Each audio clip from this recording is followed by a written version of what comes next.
지금 남현희 씨가 오늘도 경찰 출석해서 조사를 받고 있거든요. 그리고 오늘 뭐 대질, 전총조 씨가 대질 신문을 한다는 얘기까지 나오고 있는 상황이거든요. 우선 그 관련된 영상부터 확인해 보겠습니다.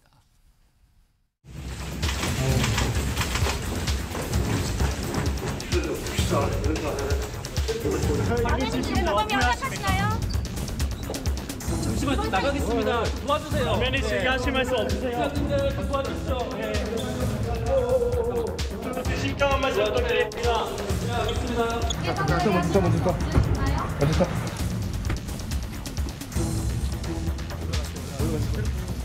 사기혐의 인정하십니까? 남현희 씨랑 수리금 나눠 하셨는데 남현희 씨가 범행에 가담한 게 맞습니까? 남현희 씨도 사기범에 알고 있었나요? SNS에 입장문 올리셨는데 하고 싶은 얘기 있으실까요? 출국 금지 사실 알고 계셨나요? 우리는 고소한 학부모에게 한마디 해주세요. 김민석 강성대원 사고관에 하실 말씀 있으신가요?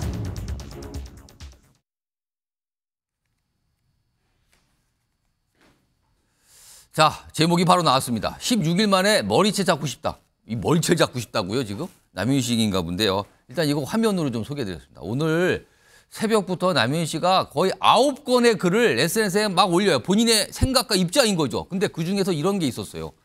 내가 죽어야 끝나는 건가? 죽으면 사람들이 억울함을 알아주겠다. 그러니까 본인은 지금 공범의혹 이런 건데 억울하다는 얘기 같아요. 그러면서 전청조 만나면 머리채를 잡고 욕하고 때리고 싶다. 가만 안 두고 싶다는 얘기를 저렇게 써놨어요. 그리고 다른 글도 많이 올랐는데 자, 유흥혁 교수님 지금 나와 계시거든요. 특별히 좀 오늘 모셨는데 그동안 남현희 씨 별다른 반응이 없었고 침묵하고 있었어요. 근데 오늘 두 번째 경찰 출석을 앞두고 SNS에 많은 글을 올렸는데 그중에 저런 글까지 올렸거든요. 이거 이유가 있을까요? 근데 아무래도 이제 그 본인이 그 공적 인물이었고 그 국가대표 선수까지 이제 지낸 이런 입장에서 지금 전청조 씨가 얘기하고 있는 여러 가지 사항에 대해서 결백을 주장하고 이른바 그 신빙성 경쟁, 신빙성 투쟁의 목적이 아닌가 이런 생각이 듭니다. 저 같은 얘기를 그 수사하는 상황에서 얘기하기는 조금 결이 좀 감정적인 얘기이기 때문에 그것은 일단 배제하더라도 지금 의혹이 불거지고 있는 공범 관여 여부에 대해서 단호하게 억울함을 보여주고 나 아닌 그 누구라도 사실상 이렇게 속을 수밖에 없다고 하는 점을 강조하려고 하는 것이 아닌가 이런 생각이 듭니다. 그 사례를 이제 들어보게 되면 51조 원의 일정한 통장을 보여준 점뿐만이 아니고 그 야간에 뭐 피를 토하고 또 갑자기 바늘로 그 발바닥을 찌르고 또는 시한부 인생이다. 뭐 이런 식의 이야기를 자신의 일부에서는 40대 그 결혼 경력이 있는 여성이 속을 수가 있느냐 이런 시각이 있지만 결코 그런 시각과는 별개로 나는 속을 수밖에 없었다. 이런 점 하나 강조하고 싶은 거고요. 두 번째는 이제 그 신빙성과 관련돼서 지금 전청조 씨가 그 얘기하는 것이 그 본인과 가족에 대해서 일부 생활비와 차량을 지원했다고 하는 점. 근데 이것도 사실 따지고 보면 이 진정한 의미의 그 지원이 아니고 사기를 위한 또 다른 방법이었다. 실제로 지원이 아니고 한 달, 두 달 그 빌려주는 그 리스비를 대신 내준 거에 불과했는데 결론적으로 그것도 하나의 수법이었다. 그 다음에는 이제 차량과 관련된 여러 가지 이제 공중 문서로 투자를 이야기한 뭐 이런 그 것이었다.에서부터 또 그 본인의 그 성과 관련된 결혼과 관련된 상황도 본인의 그 어떤 심정적인 틈을 비집고 들어와서 동정심으로 이렇게 결정한 것이었다. 요약하게 되면 이것은 너무 억울하고 속았다. 속았다는 겁니까? 나는 그 사기 공범 뭐 가해 이런 여부 논할 것 없이 정말 피해자는 나다라고 하는 그 이야기를 이 공적인 인물로서 많은 시민들, 팬들 또는 어떤 면에서는 이제 앞으로 수사기관과 뭐 혹시 재판까지 가게 되면 뭐 이런 좀 길게 봐서 영향력도 염두에 둔 것이 아닌가 이런 해석을 해봅니다. 근데요, 지금 사실 전청조 씨의 이 변호인과 남현희 씨의 얘기가 조금 다르고 있어요. 그걸 좀 영상으로 묶었는데요. 좀 대조적인 얘기들을 합니다. 들어보겠습니다. 예, 일단 남현희 씨와 관련된 부분이 가장 궁금들 하실 텐데요. 지금 오늘 영장 실질 심사를 받는 사건은 남현희 씨와는 관련이 없는 부분이어서 아직 그 부분에 대해서는 구체적인 수사가 이루어지지 않은 상황입니다.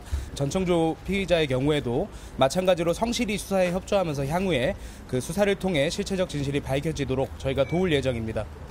남현희 씨는 대질 조사 요청을 했던데 전청조 씨는 여기 관련해서 따로 입장이 없으신가요? 네, 적극적으로 저희도 임하겠다는 입장이고요. 그 100억 시그니엘 집을 제 명의로 해준다고 해서 제가 해주지 말라고 계속 거부했어요. 저 너무 무섭다고.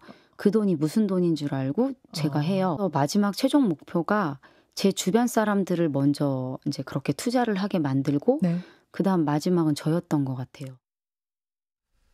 자, 이웅혁 교수님. 오늘 경찰에서 대질신문, 남현희 씨, 전청조 씨를 대질신문을 한다 그러는데 대질신문을 하면 어떻게 합니까? 이렇게 마주보고 앉은 상태에서 서로 뭐 질문을 받는 겁니까? 어떡합니까? 뭐 이제 조사관이 가운데 있게 되면 좀 거리를 두고 이제 양쪽 그 당사자가 양쪽으로 앉습니까? 네, 조금 이 거리를 이격한 상태에서. 그럼 지금 이 스튜디오에서 제가 가운데 있고 두 분 앉아 계신 모습과 유사한 겁니까? 뭐 거의 비슷하다고 이제 봐야 될 것 같고요. 그다음에 이제 중요한 것은 이제 그 양 당사자가 동의를 해야 되는 거죠. 그렇죠. 그 받겠다고. 네, 뭐 일방이 사실 거부를 하게 되면 이루어지기 상당히 어려운 점인데 결국 이제 그 불일치하는 점에 있어서 일관성이 과연 진술의 태도에 또는 내용에 있는가를 이제 파악하는 것이 가장 목적인데 이번 사안 같은 경우는 아마 그 세 가지 중에서 한 가지 사항을 조사관은 파악을 하려고 하는 상황이 아닌가 생각이 됩니다. 어떤 겁니까? 결국 이제 이 공범 여부와 그 관련돼서 남현희 씨가 사실상은 알면서도 방관을 했던 이런 측면이 있었던 것은 아니냐.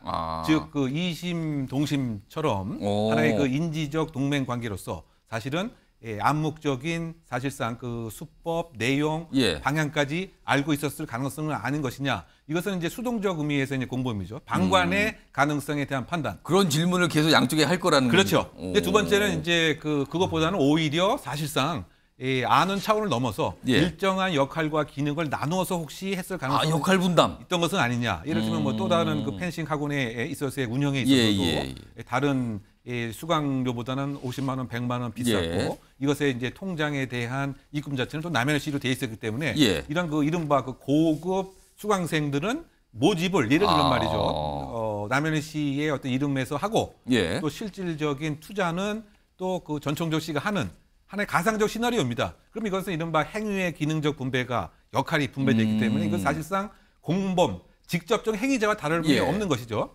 이것에 관한 이제 판단에 관한 것이 두 번째. 세 번째는 지금 그 남현희 씨와 주장하는 바와 같이 전혀 이것은 남현희 씨가 무관하고 모든 것을 전청조 씨가 알아서 단독으로 했을 뿐이고 다만 우연치 않게 그 시간과 공간이 함께 했을 뿐인가에 대한 판단. 그렇게 된다면 결국 그 논박이 이루어질 수가 있을 것 같고요.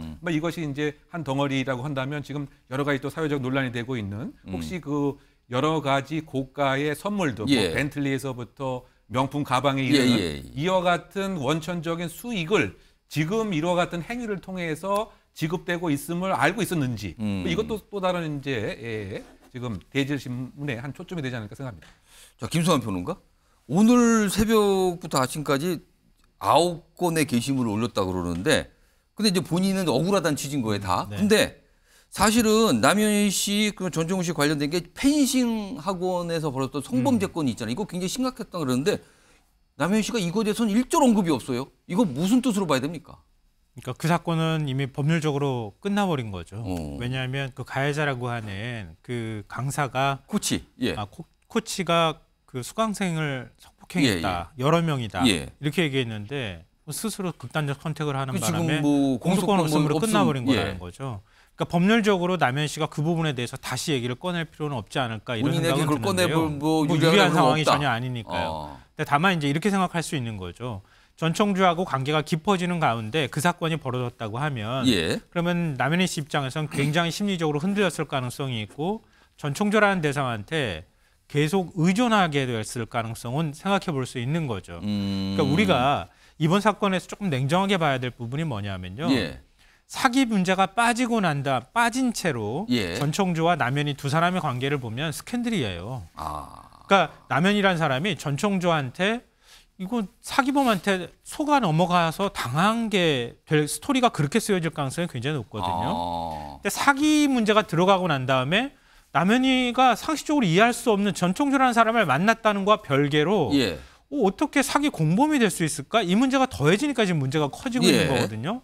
그런데 지금 그 피해자가 20명이고 피해 금액이 26억 원이라고 얘기하고 있거든요. 그런데 이번에 이제 수강생의 부모라는 의사 부부가 고소를 한 사람은 유일하게 그 사람밖에 없어요. 남현희 씨를. 11억 원이 피해 금액이라고 얘기를 하고 있는데 그 사건에 대해서 전총조는 계속 남현희를 끌어들이는 거예요. 그러니까 남현희가 같이 있었어. 내가 사기친 돈을 남현희가 받았었어. 이런 식으로 해서 남현희를 끌고 들어가야 전총조 입장에서는 앞으로 더 유리하다는 판단을 충분히 사기범으로서 했을 가능성이 높다.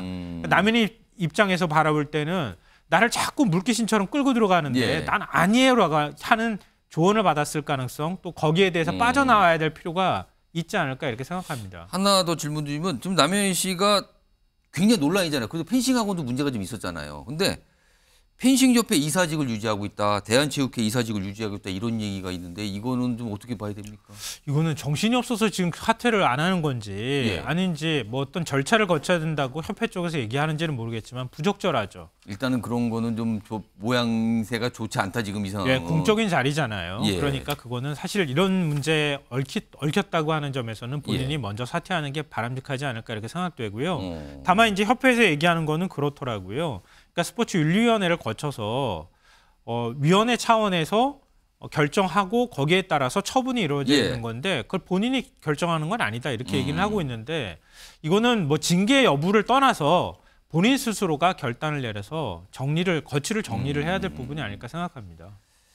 남현희 씨, 전총조 씨, 뭐 조사가 끝난지 모르겠어요. 오늘 뭐 계속 조사 이루어지고 대질 뭐 한다는데 어떻게 이루어지는지 이건 뭐 결과가 나오겠죠.